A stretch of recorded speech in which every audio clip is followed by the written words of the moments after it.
নমস্কাৰ, মই মনোজে আপোনালোকক এটা অন্য ভিডিঅ'লৈ স্বাগতম জনাইছোঁ। আমি দুপৰীয়া ভাত খাবলৈ গৈ আছোঁ। এয়া মোৰ লগত 37 বছৰ ভ্ৰাম্যমাণ থিয়েটাৰত আছে, সদায় ডেকা হৈ থকা দাদা হৰগোবিন্দ বৰ্মন।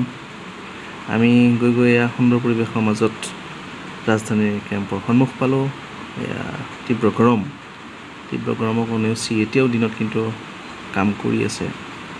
সামগ্ৰিক পৰিৱেশ বৰ ধুনীয়া।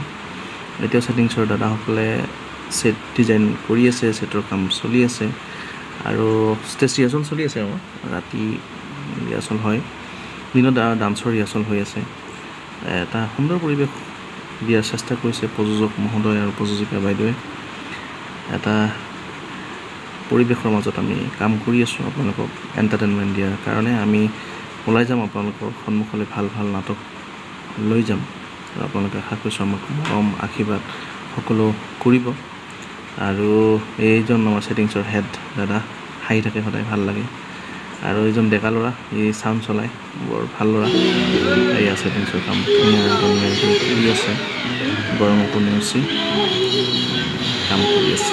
আৰু এই ষ্টেজত কাম চলি আছে, এইফালে ডেন্সৰ ৰিহাৰ্চল চলি আছে। আৰু ৰাতি Ragdar birthday celebration. Thank you. গতিকে ৰাগদাৰ পৰিয়াল টিকলা, বৌ আৰু বা ইয়াত আহি উপস্থিত হৈছে। গতিকে আমি সকলোৱে মিলি ৰাগদাৰ লগত মিলি আমি কেক কাটিম এতিয়া। গতিকে ৰাগদা আগবাঢ়ক আপুনি।